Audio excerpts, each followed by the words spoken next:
Bismillahirrahmanirrahim. Assalamualaikum warahmatullahi wabarakatuh. Salam sejahtera bagi kita semuanya. Om Swastiastu, Namo Buddhaya, salam kebajikan.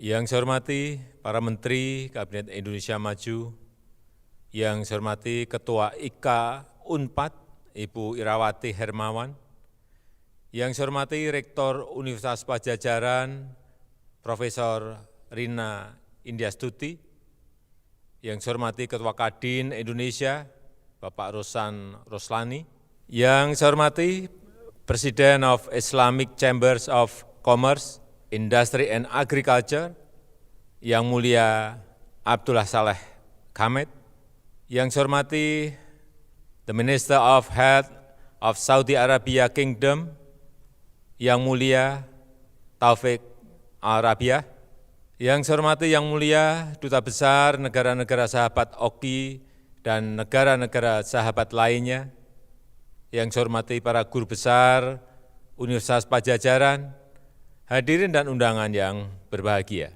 Sudah sekitar 1 tahun ini, kita menghadapi tantangan besar, yaitu pandemi COVID-19.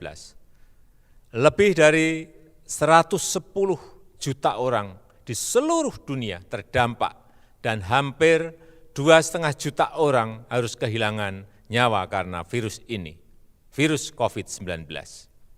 Dari hari ke hari, kita dan dunia belajar untuk memahami virus ini dan membuat kebijakan terbaik untuk mengatasinya.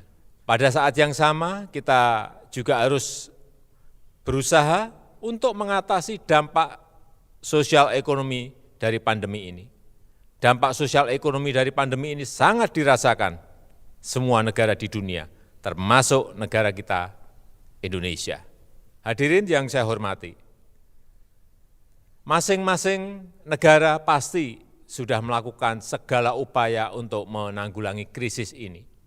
Namun, lebih dari itu, kita harus merancang secara akurat, secara lebih detail, apa yang harus kita lakukan bersama-sama dengan bangsa-bangsa lain di seluruh dunia. Kita semua tahu bahwa virus ini tidak mengenal batas antar negara. Dunia tidak bisa sepenuhnya bebas dari virus ini jika masih ada satu negara saja yang belum bebas darinya. Oleh karena itu, yang paling penting agar kita dapat menangani pandemi ini adalah kerjasama, dan kerjasama. Kita harus memperkokoh kerjasama di internal masing-masing negara dan juga kerjasama kita dengan negara-negara di dunia. Spirit kerjasama perlu terus ditekankan karena no one is safe until everyone is. Kita patut bersyukur saat ini vaksin sudah mulai tersedia. Vaksinasi sudah dimulai. Vaksin menimbulkan harapan baru bagi kita semuanya. Negara-negara di dunia berpacu untuk mengamankan vaksin bagi kebutuhan rakyatnya. Namun, jangan pernah lupa bahwa kita harus terus mendorong agar kesetaraan akses terhadap vaksin bagi semua dapat terus kita dorong. Indonesia termasuk salah satu negara yang beruntung. Kita ini beruntung. Dari awal pandemi kita sudah bergerak untuk mengamankan akses dan komitmen pasokan vaksin untuk negara kita Indonesia. Diplomasi vaksin kita sudah berjalan dari sejak awal pandemi. Hasilnya, Indonesia adalah termasuk negara pertama di Asia Tenggara yang telah memulai vaksinasi sejak Januari 2021.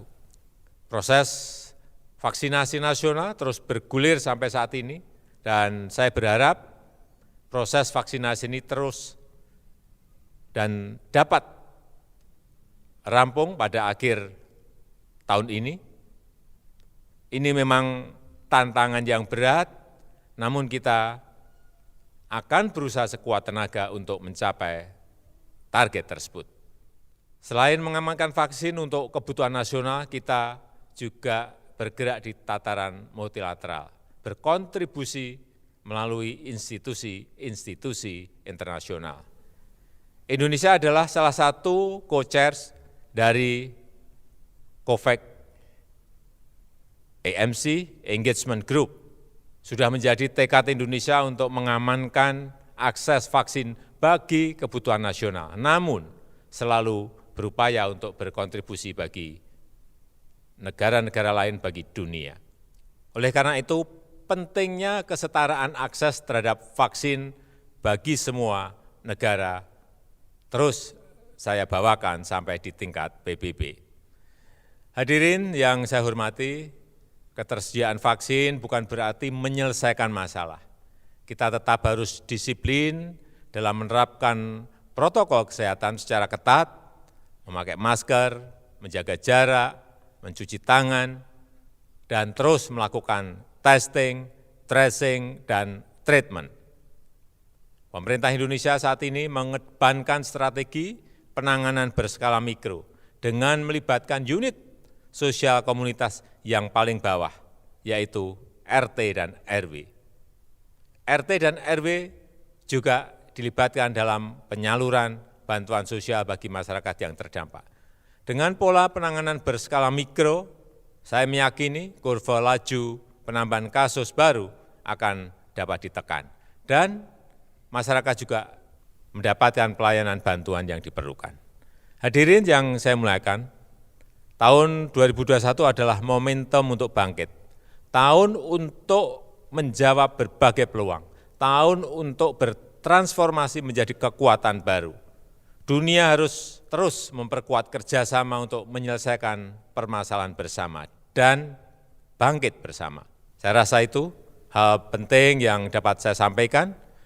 Dengan mengucap Bismillahirrahmanirrahim, International Conference on Tackling the COVID-19 Pandemic, Health, Economics, Diplomacy, and Social Perspectives, saya nyatakan dibuka.